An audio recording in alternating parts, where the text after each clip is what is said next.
Welcome to the MS science academy. मैं हूं मीनू श्रीवास्तव और आज हम डिस्कस करेंगे हमारा next topic that is the lymphatic system.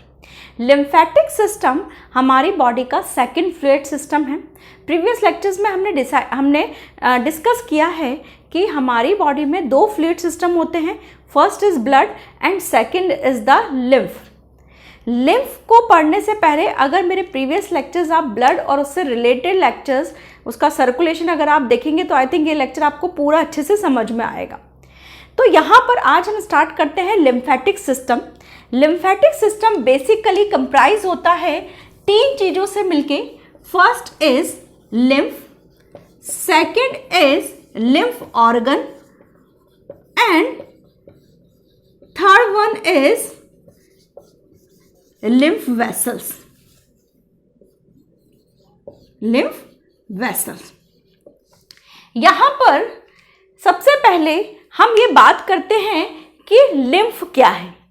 Lymph basically आपका ब्लड प्लाज्मा से जनरेट हुआ फ्लूइड है।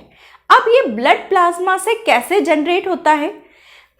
हमने ये देखा कि ब्लड, अभी तक हम ये जानते हैं कि ब्लड हमारी वेसल्स के अंदर, हमारी कैपिलरीज के अंदर फ्लो करता है। तो वो हमारी जब वेसल्स के अंदर फ्लो करता है एक प्रॉपर प्रेशर के साथ, तो यहाँ पर जो पोर्स होते हैं, बहुत माइन्यूट पोर्स होते हैं, और उन पोर्स की वजह से वो प्रेशर, जब प्रेशर एक्सर्ट करता है ब्लड, तो उस प्लाज्मा का कुछ पार्ट बाहर निकलता है, और जो पार्ट बाहर निकलता है वही आपका क्या बनाता है? लिम्फ। तो इसका मतलब यह है कि लिम्फ आपका किससे जनरेट हुआ है? ब्लड प्लाज्मा से। हमने ब्लड के दो पार्ट पढ़े थे, प्लाज्मा और कार्पसस। तो प्लाज्मा का कुछ पार्ट उन पोर से बाहर निकल जाता है और वो क्या बनाता है? आपका लिम्फ। तो लिम्फ बेसिकली कौन सा पार्ट है? लिम्फ आपका प्लाज्मा से जनरेट हुआ पार्ट है। It is generated from the blood plasma and it is pale yellow in colour. ये कैसा होता है? पेल येलो होता है कलर्स में। अब हमने ये कहा है कि लिम्फ जब ब्लड प्लाज्मा का कुछ पार्ट निकलता है तो वो क्या बनाता है? लिम्फ बनाता है। इसका मतलब ये है कि लिम्फ के अंदर कुछ वही कंटेंट होने चाहिए जो कि प्लाज्मा के अंदर है। तो लिम्फ का अगर हम कंटेंट देखें या उसका कंपोजिशन देखें तो it is composed with small proteins. Proteins बहुत बड़े नहीं होते, स्मॉल प्रोटीन्स ही उन पोर से बाहर आ पाते हैं। इसके अलावा यहाँ पर जो आरबीसीज हैं वो नहीं होती हैं, आरबीसीज एब्सेंट होती हैं, इसी वजह से इसका कलर रेड नहीं होता। समझ में आ रहा है कि यहाँ पर ब्लड का कलर रेड होता है जबकि इसका कलर येलो होता है। अब यहाँ पर इसमें कुछ प्रोटीन्स प्रेजेंट होते हैं, कुछ फैट मॉलिक्यूल्स प्रेजेंट होते हैं एंड कुछ ल्यूकोसाइट्स प्रेजेंट होते हैं, ल्यूकोसाइट्स एंड लिम्फोसाइट्स प्रेजेंट होते हैं, लिम्फोसाइट्स प्रेजेंट होते हैं। तो ये चीजें यहां पर प्रेजेंट होती हैं। तो एब्सेंट क्या क्या होती हैं? RBCs and platelets are absent, platelets are absent. इसके अलावा जो लार्ज प्रोटीन्स होते हैं, लार्ज प्रोटीन्स आर एब्सेंट। ये आपका क्या होता है? एब्सेंट होता है। क्योंकि आरबीसीज का साइज बहुत बड़ा होता है तो ब्लड वेसल्स के उन पोर्स से आरबीसीज ऊज आउट नहीं हो पाती, बाहर नहीं निकल पाती, तो इसीलिए यहाँ पर आरबीसीज एब्सेंट होता है। अब यहाँ पर हम ये कहें कि जब ब्लड वेसल से बाहर निकल रहा था प्लाज्मा, तो वो जब बाहर आ रहा था तो हमने उसको क्या कह दिया? लिम्फ कह दिया। तो इसको आप ये समझिए कि हमारी बॉडी में जितनी भी ब्लड वेसल्स हैं, चाहे वो कैपिलरीज हैं, चाहे वो आर्टरीज हैं, चाहे वो वेन्स हैं, उनसे कुछ ना कुछ प्रेशर से प्लाज्मा का कुछ पार्ट बाहर आता है, तो वहां पर वो जब बाहर आएगा तो वो लिम्फ कहलाएगा। और इसीलिए हमारे ब्लड कैपिलरीज के पैरेलल में एक लिम्फेटिक कैपिलरीज चलाई जाती है, हमारे ब्लड वेन्स के पैरेलल में लिम्फेटिक वेसल्स चलाई जाती हैं। यानी कि जहाँ जहाँ हमारा ब्लड पाइपलाइन है उसके पैरेलल में एक लिम्फेटिक पाइपलाइन भी चलाई जाती है, जिससे यहाँ से निकला हुआ पार्ट कहाँ चला जाए, जिससे यहां से निकला हुआ पार्ट किस में चला जाए, उस लिम्फेटिक वेन में या लिम्फेटिक वेसल में ड्रेन आउट हो जाए। और वो अगर लिम्फेटिक वेसल में नहीं गया, इसको एज्यूम करिए कि जैसे ये ब्लड वेसल है और ये लिम्फेटिक वेसल है, और अगर सपोज दैट मैं यहां से इसको हटा देती हूं तो इस प्लाज्मा से निकला हुआ पार्ट कहां एक्यूमुलेट हो जाएगा, वो हमारी सेल्स के बीच बीच में एक्यूमुलेट हो जाएगा। और ये क्या करेगा, ये क्या कॉज करेगा, it will accumulate among the cells and it causes the edema, और इसे हम नॉर्मल लैंग्वेज में स्वेलिंग भी कहते हैं। समझ में आ रहा है?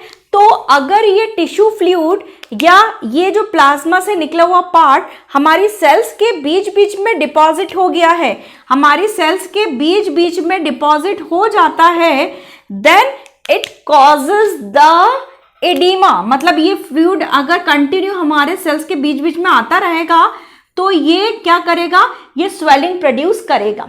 अगर आपने एलिफेंटियासिस का डिजीज का नाम सुना है, जो कि फिलेरियल वर्म की वजह से होता है, तो उसमें बेसिकली क्या होता है, उसमें हमारे लिम्फेटिक वेसल्स ब्लॉक हो जाती हैं, जिसकी वजह से ये जो फ्लूइड है ये ये लिम्फेटिक वेसल्स में ना जाके हमारी सेल्स में जमने लगता है, सेल्स के बीच बीच में, और हमारे पैर में स्वेलिंग आती है, जिसे आप नॉर्मल लैंग्वेज में हाथी पांव रोग भी कहते हैं।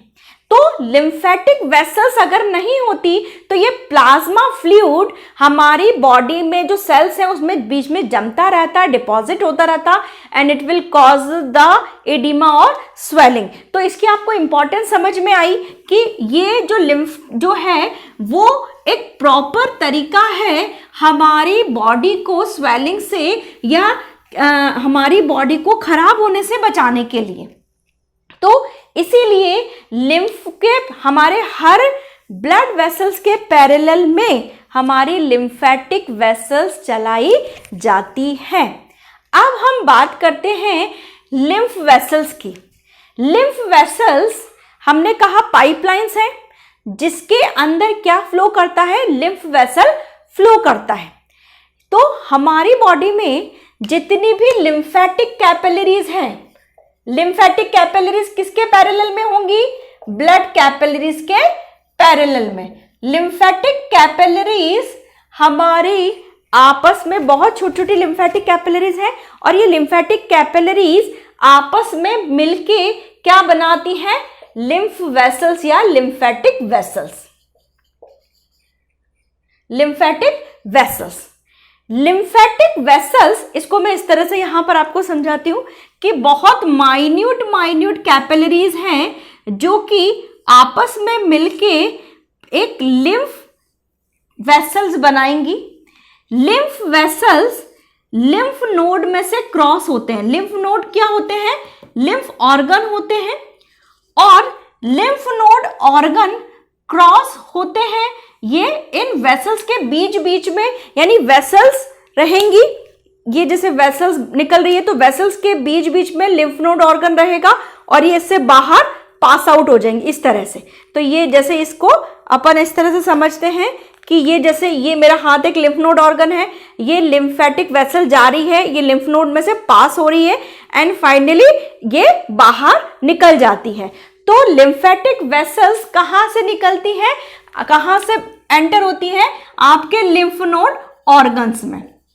लिम्फ नोड ऑर्गन इसके अंदर लिम्फोसाइट मिलाने का काम करते हैं। क्या मिलाने का, लिम्फोसाइट्स मिलाने का काम करते हैं। लिम्फोसाइट हमारे पैथोजन से लड़ने के लिए जो सेल्स होती है, इम्यूनिटी सेल्स होती हैं, वो होती हैं। और ये basically B and T cells होती हैं। हमारी बॉडी में बेसिकली दो सेल्स होती हैं, B lymphocyte and T lymphocyte. तो लिम्फ नोड ऑर्गन इस लिम्फ के बीच बीच में क्या मिला देते हैं, बी और T lymphocyte.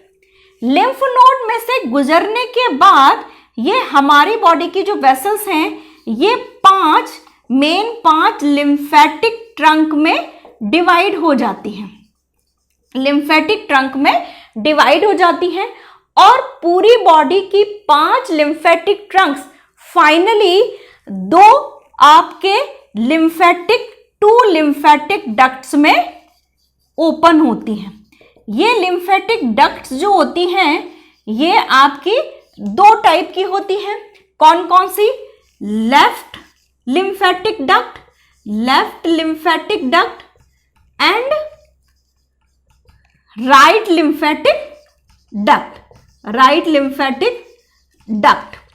Left lymphatic duct और राइट लिम्फेटिक डक्ट आपके फाइनली हमारे वेना कावा के अंदर ओपन हो जाते हैं, हमारे वेना कावा के अंदर ओपन हो जाते हैं। और ये हमारा जो वेना कावा है, ये कहाँ ओपन हो जाएगा? हमारे हार्ट में ओपन कर दिया जाता है। ये हमारा वेना कावा जो होता है, ये हमारे कहाँ ओपन होता है? हार्ट में ओपन होता है। इसका मतलब ये है कि ब्लड से निकला हुआ पार्ट फाइनली, मतलब हार्ट से निकला हुआ पार्ट फाइनली कहाँ डाल दिया गया? हार्ट में। भाई ब्लड कहाँ से निकल के आया है? हार्ट से तो निकल के आया है। अब हार्ट से निकला हुआ, अब उसको वापस कहाँ पोर कर दिया जाएगा? हार्ट में ही डाल दिया जाएगा। यानी कि जहां से चला था वो वापस वहां पर पहुंचा दिया जाता है।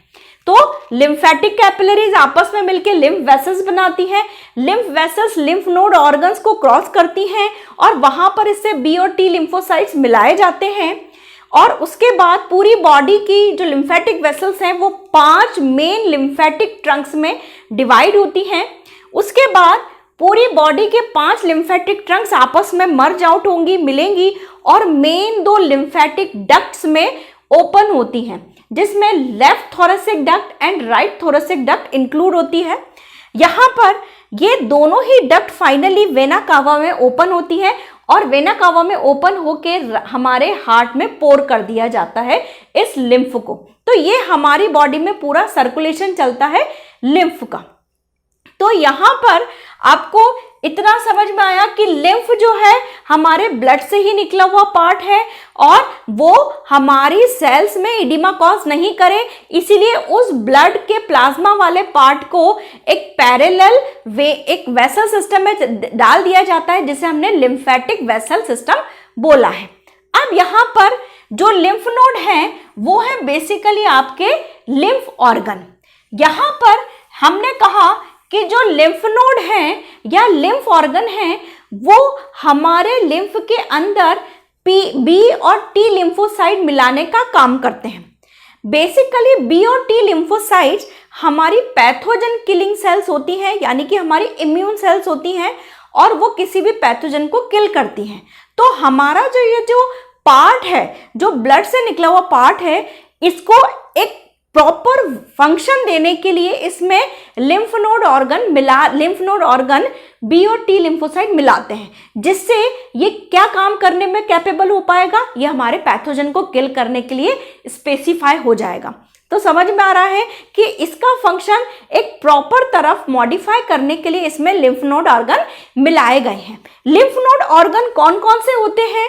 वैसे हमारी बॉडी में बहुत सारे हैं, लेकिन जो मेन है दैट इज स्प्लिन, आपका रेड बोन मैरो, इसके बाद यहाँ पर आपका adenoid tissue, thymus, adenoid tissue, tonsils and ये टॉन्सिल्स आपका। तो ये सब क्या करते हैं? ये सब बेसिकली आपके लिम्फ ऑर्गन हैं, जो कि हमारे लिम्फ के अंदर बी और टी लिम्फोसाइट्स जो है उसमें मिलाते रहते हैं। अब एक और चीज आपने याद रखी हो हमारे न्यूट्रिशन वाले टॉपिक से, कि हमारे स्मॉल इंटेस्टाइन में क्या होते हैं, विलाई होते हैं जो कि एब्जॉर्प्शन में हेल्प करते हैं। हमारे विलाइज के अंदर एक प्रॉपर सिस्टम होता है, लिम्फेटिक सिस्टम, जो कि फैट एब्जॉर्प्शन में हेल्प करते हैं। तो जितने भी विलाइज हैं उन विलाइज के अंदर प्रॉपर एक लिम्फेटिक सिस्टम होता है या लिम्फेटिक कैपिलरीज होती हैं जो कि फैट एब्जॉर्प्शन करती हैं। क्या करती हैं, फैट एब्जॉर्प्शन करती हैं। और इस फैट एब्जॉर्प्शन वाले सिस्टम को, इन्हें हम क्या बोलते हैं, ये जो विलाई के अंदर प्रेजेंट है इनको हमने क्या बोल दिया, लैक्टियल्स। क्या बोल दिया है हमने, लैक्टियल्स बोल दिया है।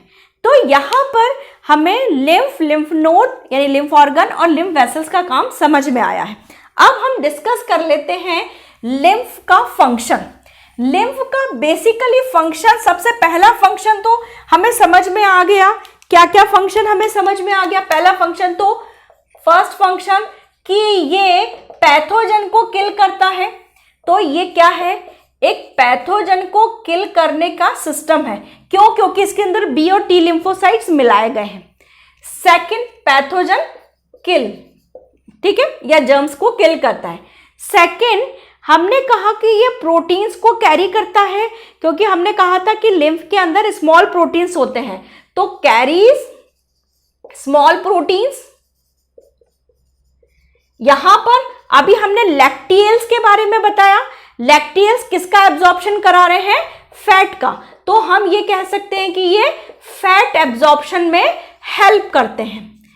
इसके अलावा यहां पर ये वेस्ट प्रोडक्ट को भी कैरी करते हैं, वेस्ट कैरी करने का भी काम करते हैं। तो ये कुछ बेसिक फंक्शन है जो कि लिम्फ को कैपेबल बनाते हैं और एक अलग सिस्टम को पूरा का पूरा फॉर्म करते हैं। तो यहां पर पैथोजन किल करना है due to the presence of B and T lymphocytes. B and T cells भी बोल सकते हो आप इसको, B and T cells. Small proteins को कैरी करता है, फैट एब्जॉर्प्शन में हेल्प करता है और वेस्ट को कैरी करता है।